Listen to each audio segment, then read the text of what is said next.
In the last video we made some noise with piezo buzzer. Today we're gonna meet one of the most famous chips in electronics, the 555 timer. We're gonna use it to make our LED blink automatically. The 555 timer is an integrated circuit that can generate precise timing pulses.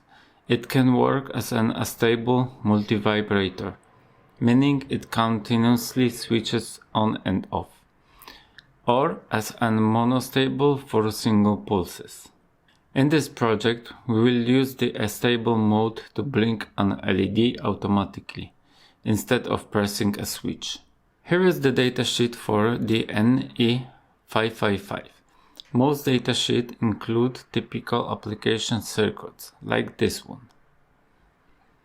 But there are a few key things we should always check in the datasheet. Supply voltage. The recommended value is from 4.5 volts up to 16 volts. But in my case, on the 3 volt supply, it works just fine. Output current. It can source or sink up to 200 milliamps, but in practice keep it under 50 milliamps for safety. And of course we need pinout, so we know exactly where to connect each leg. Whenever you use an IC, these are the first things to check: supply voltage, output limits, and pin placement. Okay, let's place our IC on the breadboard. There is a small notch at the top. That's how we know which side is up. The first pin is always on the left side of the notch. Now let's place it in the middle of the breadboard. So the right legs are on the right side and left legs are on the left side. Like this. That way every leg has its own row on the breadboard. Before we start connecting components to the circuit, let's go and connect our power lines from the left side with the power lines with the right side. So we have plus and minus on left side and on the right side. So it will be easier to connect everything. So let's take our jumping wires and connect this plus with this plus, like this, and minus this one with this one. Okay, now it will be a lot easier to connect everything. First we will take a capacitor. I will use 15 microfarads, a negative side to the ground and positive side to the pin number 2, like this. Now let's take our resistor RB and connect pin number 6 with pin number 7. Now let's connect pin number 6 with pin number 2. I will move it here and connect this too. Now let's take our resistor RA and connect pin number 7 with VCC. Now we will place capacitor. We will connect ground and VCC as near the IC as possible. So I will place it like this here. Now let's connect our pin number 1 to the ground, like this. Pin number 8 to the VCC. this. Okay. And now another capacitor to the ground from the pin number 5. Like this.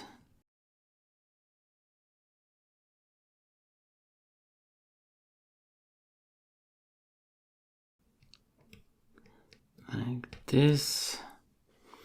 And to the ground.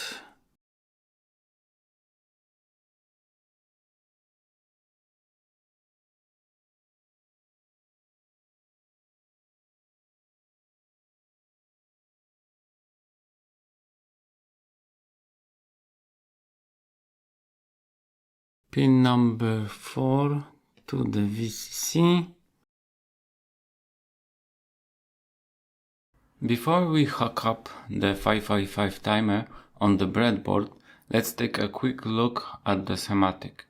Right now everything's connected together in one big messy circuit. It does work, but it's really hard to tell what's going on. The LED, the 555, the buzzer, the potentiometer, the MOSFET, all mixed up. That's why it's much better to break the schematic into clear sections.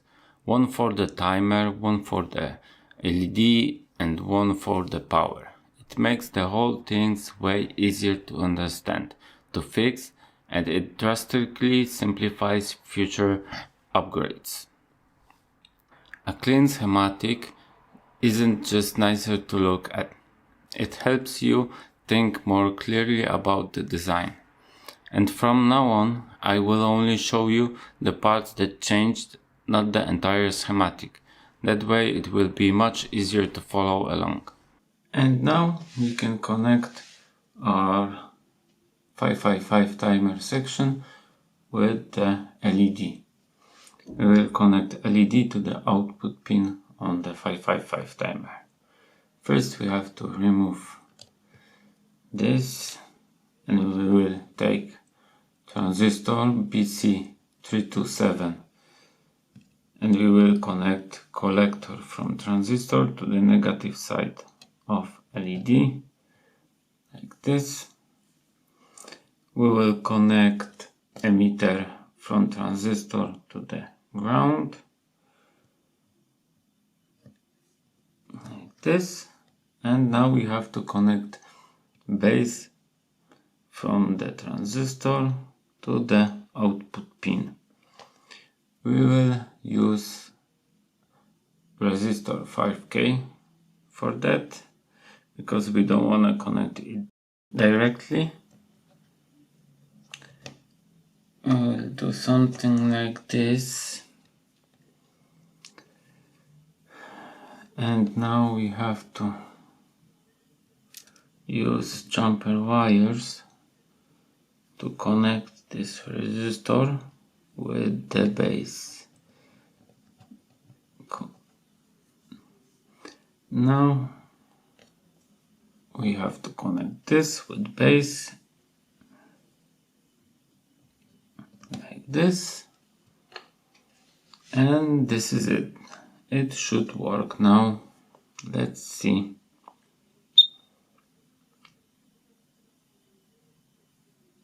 Yes, LED is blinking. Everything is fine. Turn off, turn on.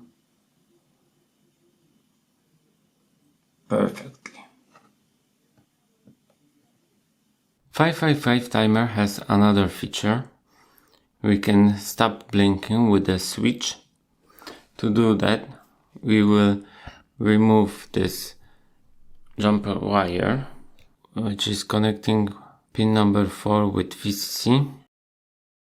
First we will connect our pin number 4 to the VCC through the resistor 5K, like this.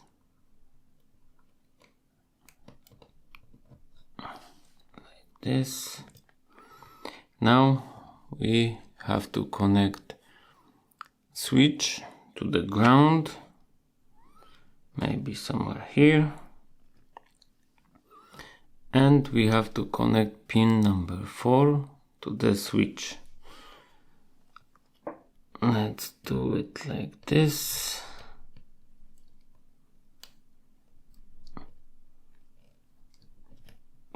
Okay, here, and connect this here like this. Now this should work. Let's turn on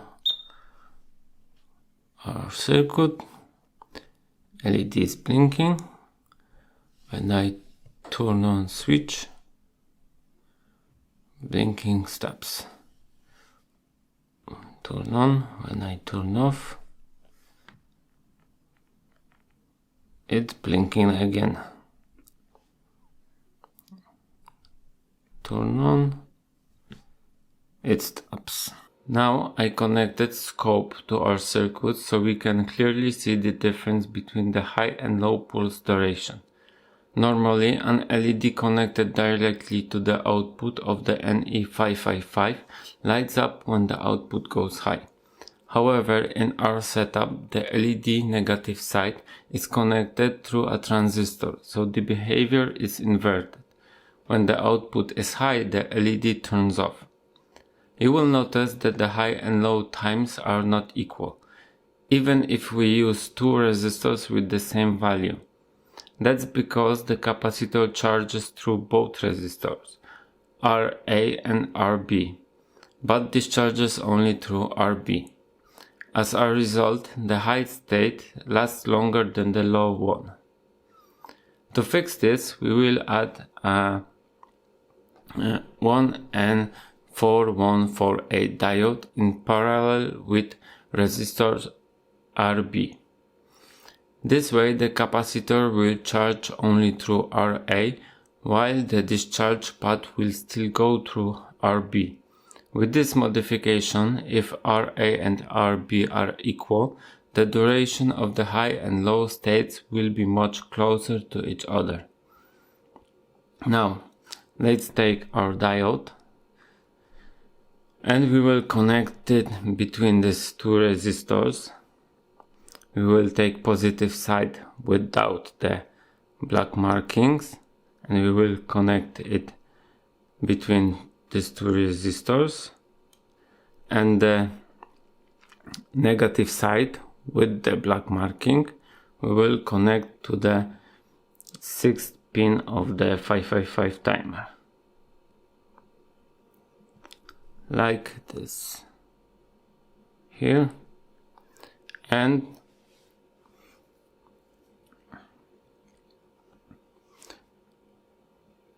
now you can see on the scope the timing is a lot more equal. Now we have duty cycle only 52%. It won't be perfectly equal because nothing is perfect.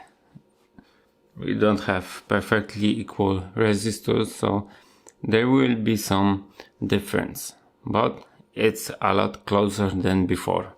So this is a 555 timer in action, a tiny chip that blinks our LED without us touching a switch. In the next video we will upgrade this circuit to make our LED slowly fade in and out, so it looks like it's breathing.